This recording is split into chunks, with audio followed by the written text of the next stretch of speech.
anyone has any questions or comments, I'd be happy to field them in a little time.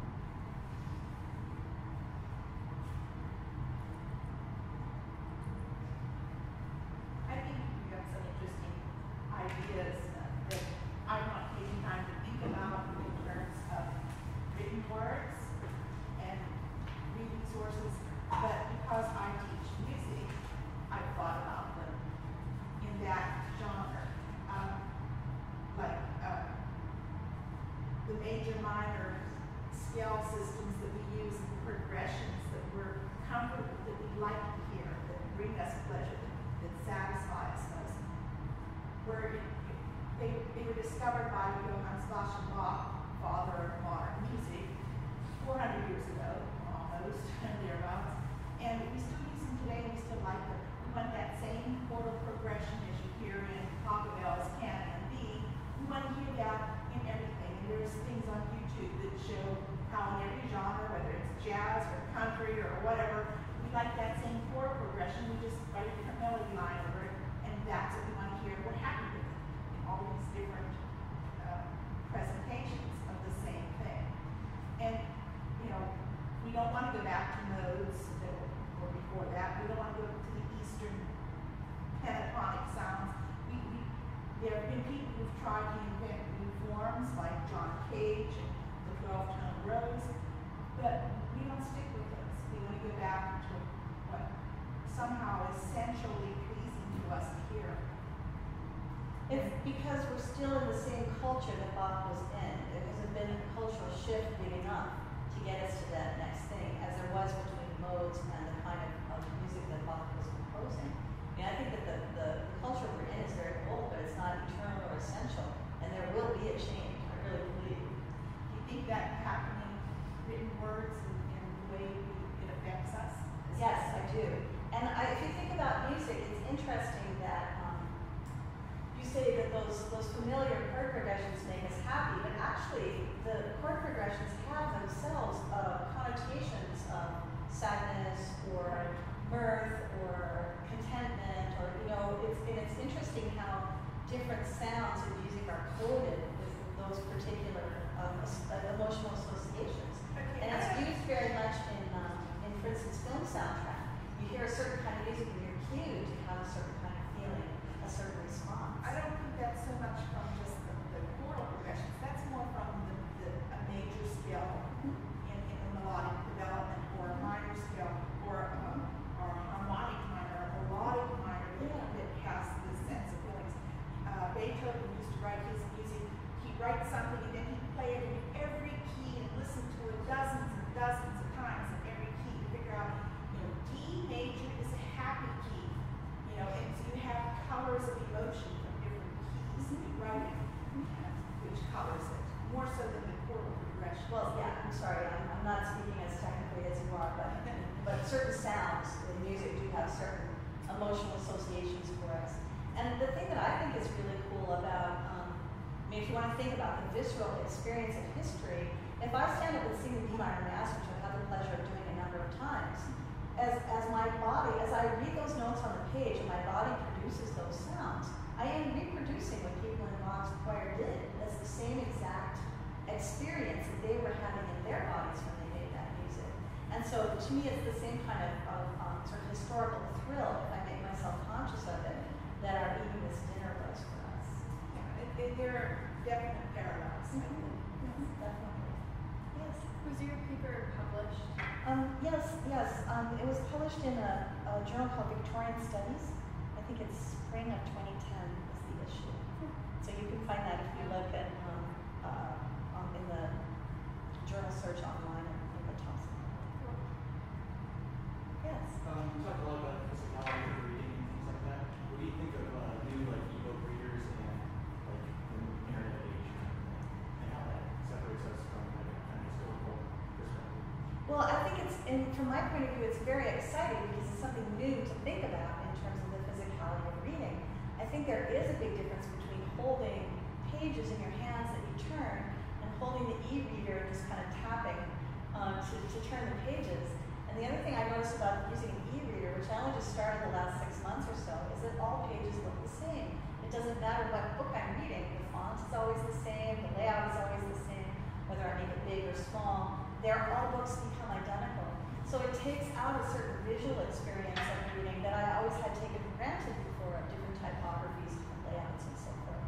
And I don't know how much of that has a visceral effect. You know, it would be a really interesting thing to study. And then the same thing with experiencing text, like cybertext or hypertext. I mean, this is a whole new realm of experience, of fantasy and of just the visceral, the pose that you're in when you're doing it.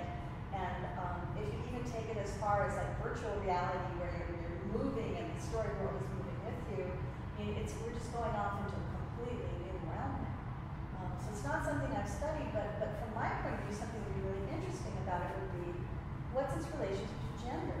You know, are as many women as men doing that? And if they're not, does it mean that men's visceral experience is moving in a different direction than women's is? Or if they are, does it mean that we're coming to some kind of a kind of androgynous experience of reading? I think that's really interesting. You have, in the future, might be what a lot of things are more not printed out now, and they'll be more electronic, supposedly. And in the future, it might be a lot harder to go back like you did and research things, because they'll be sort of in the archive somewhere, and it might just get erased, while books have some just internal consistency that they don't just disintegrate. But they do disintegrate. They absolutely do disintegrate. I went into the Bodleian Library at Oxford a couple summers ago, and there are all these shelves, you know, beautiful, beautiful stacks that they can't take the books down and open them because they'll crumble. You know, and it gets old and it dies. So nothing, you know, no text is eternal. How old is the Rosetta Stone? I don't know. I mean, they can get pretty old, but there's always something ephemeral about these artifacts. And I mean, your point is interesting. As electronic texts change format, you know, they can be reproduced in other new forms, but some of them will fall by the wayside. They will disappear, as a lot of ephemeral writing has, magazines and short stories and so forth that haven't become canonical or classics. So it's in a way, it's continuous with the way the history of the book has always been, but in other ways it's going to be very, very different. And thanks. I'm interested in the banquet as once is enough. Would you do another banquet? I mean, obviously it's a big production and so on, but I would never ever do it again. yeah, because I mean, the thing is, I was especially struck by the labor that goes into it. And of course, when you're doing it, we didn't have like a team of servants and then us as guests. We were both. yeah. So we took turns. Each person had a course they were assigned. And it might be two people collaborating on a course, but when it was your course, you were, you know, putting it all together and serving it, and everybody else was eating it. Then you sit down and the next person gets up and does it. But it took 2 days really of cooking and preparation. Yeah. And like, I think the consommé royale, okay, we did a whole bunch of research. What is royale? What does that mean? So I want to find some Victorian cookbook that says, okay, royale is a little, kind of a little mousse that's molded into a little shape and floats on the consommé, which is a very clear soup. Okay, first to make a consommé, she can't just make broth. She has to boil it and then strain it and then boil the bones again and then strain them again and do this and do that and everything. And she ends up with a clear soup, right? It takes forever. Then the stupid royale, you have to mince, and we were trying like not to use the Cuisinart or anything, really just do it the right way.